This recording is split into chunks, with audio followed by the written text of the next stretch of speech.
जय मां शमशान कली।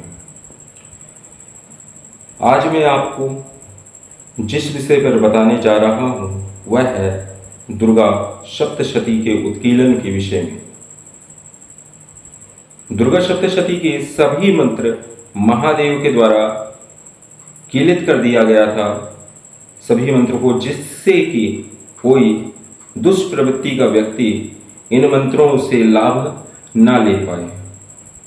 और इस पूरे पाठ का निष्कीलन क्या है, आज मैं आपको इसकी साधना बताऊंगा, जिसके माध्यम से जो भी व्यक्ति सात्विक रूप से दुर्गा सप्तशती का पाठ करते हैं वह इस साधना को मात्र 11 दिन के लिए अगर करते हैं तो हमेशा के लिए उन दुर्गा सप्तशती के पूर्ण फल उस व्यक्ति को प्राप्त होंगे ही होंगे। सभी मंत्रों के फल प्राप्त करने के लिए यह साधना करना अत्यंत अनिवार्य है। तो यह साधना आपको करने के लिए पूर्व दिशा की ओर आपको एक लाल कपड़ा आपको लेना है, एक चौकी रखनी है, उसके ऊपर लाल कपड़ा बिछा के दुर्गा देवी का फोटो आप रखेंगे। इसके पश्चात में आप थोड़े से अक्षत के ऊपर एक सुपारी रखना है, उसके सामने आपको देशी घी का एक दीपक जलाना है, साथ ही आपको एक पान के पत्ते पर 2 बताशे, 1 लौंग का जोड़ा और 2 इलायची आपको उस पान के पत्ते पर रख देना है। इसके बाद आपको संकल्प करना है कि हे मां दुर्गा, मैं दुर्गा सप्तशती के उत्कीलन के लिए 11 दिवस की साधना कर रहा हूँ और दुर्गा सप्तशती के समस्त मंत्र उत्कीलन के लिए यह साधना कर रहा हूँ। इसके द्वारा मुझे समस्त प्रकार के मंत्रों का फल प्राप्त हो जो कि दुर्गा सप्तशती में लिखे हुए हैं। मैं अपने गुरु की आज्ञा से यह साधना कर रहा हूँ। उसमें आप मेरा भी नाम शिवदत्ता गौरी कह सकते हैं। तो इस साधना को करने के लिए आपको लाल वस्त्र ही पहनने हैं, लाल आसन पर ही बैठना है, आसन कंबल का हो सकता है, और आपको माथे पर लाल सिंदूर का एक तिलक लगाना है। उसके बाद में आपको संकल्प आपने जो लिया है तो आपको 1000 मंत्र 11 दिन तक करना होगा।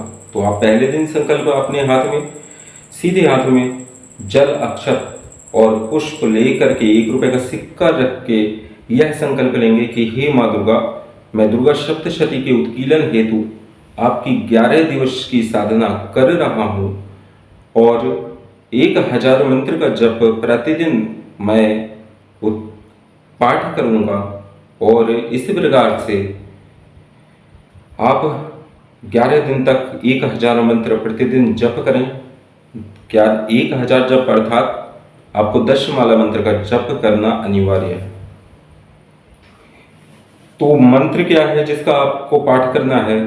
वह मंत्र है ओम ह्रीम ह्रीम ह्रीम वम वम वम दुम दुम दुम चामुंडे सर्व दुर्गा सप्तशती उत्कीलनम कुरु कुरु ह्रीम फट स्वाहा। यही मंत्र आपको जप करना है। और मंत्र को हमने धीरे धीरे इसलिए बोला है जिससे कि आप सभी के समझ में मंत्र आ जाए और आप सभी उसका पाठ करके माँ दुर्गा सप्तशती में जितने भी मंत्र हैं उसका पूर्ण फल आपको मिल सके। इसके लिए आपको 11वें दिन जब साधना का मंत्र पूरा होगा उसके बाद आपको हवन, समिधा, पीपल, बरगद और नीम की लकड़ियां लेकर के आपको हवन करना है। साथ ही साथ आप उसमें चंदन का बुरादा हवन सामग्री में मिला लें या सप्तधान में चंदन का बुरादा मिला करके, घी मिला करके आप हवन करें। 125 मंत्र की आहुतियाँ दें। इस प्रकार से समस्त दुर्गा सप्तशती के मंत्र उत्कीलन हो जाता है। और जो भी आप माँ दुर्गा सप्तशती का पाठ करते हुए जो भी आप मंत्र करते हैं, जप करते हैं, तो ददाति प्रतिगृहणाति, यानी वह सभी माँ को दे दें और फिर उसका उनका आशीर्वाद समझ के वापस कई गुना करके आपको उन मंत्रों का फल मिल रहा है, ऐसी चेष्टा आपको करनी है। तो इस प्रकार से सभी पूर्ण रूप से आपको दुर्गा सप्तशती के मंत्रों का फल प्राप्त होगा। जिस प्रकार से एक मंत्र है, दारिद्र्य दुःखहारिणी कतुन्या सर्वोपकार करणाय सदार्थ चित्त, यह है दरिद्रता को दूर करने का मंत्र है। तो इसी प्रकार से नाना प्रकार के दुर्गा सप्तशती में मंत्र हैं और हर एक अध्याय का अपना अपना फल है। तो आप इस साधना को करके दुर्गा सप्तशती के अध्यायों से मिलने वाले पूर्ण फल का लाभ ले पाएंगे। कवच अर्गला और कीलक जो है दुर्गा सप्तशती में, उसमें भी ददाति प्रति गृहणाति का भाव आपके मन में अनिवार्य है। जो भी जप करें, मंत्र करें, वह सब माँ को समर्पित कर दें और अंत में कुछ दक्षिणा अवश्य उनको दें। दक्षिणा में आप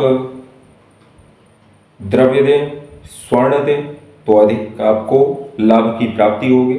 चाहे स्वर्ण कितना भी हो, 16 मास स्वर्ण देने का विधान है। वैसे असली दक्षिणा वही होती है जो द्रव्य दक्षिणा होती है। द्रव्य होता है अर्थात स्वर्ण, चांदी, इस प्रकार द्रव्य है। मंत्र सिद्धि में भी अपने गुरु को स्वर्ण देने के लिए कहा गया है। 16 मासा स्वर्ण देने पर वह मंत्र सिद्ध हो जाता है। इसी प्रकार से नाना प्रकार के मंत्र हैं जिसमें द्रव्य देना अति अनिवार्य है।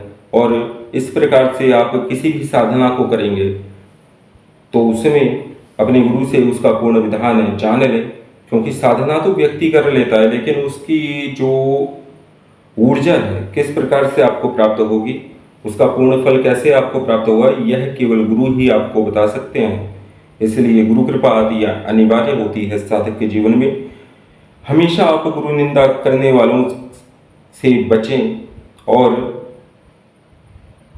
गुरु अर्थात जो आपके अज्ञान को हर ले और ज्ञान रूपी प्रकाश आपके हृदय में स्वयं जिसको याद करने मात्र से आ जाए, गुरु वही होता है। और इसी प्रकार नाना प्रकार की अद्भुत साधनाओं का लाभ लेने के लिए आप सभी हमारे चैनल पर बने रहें।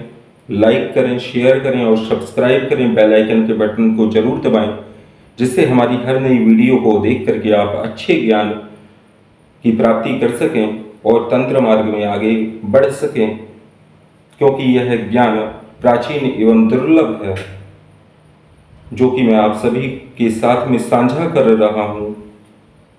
आज के लिए बस इतना ही। जय मां शमशान काली।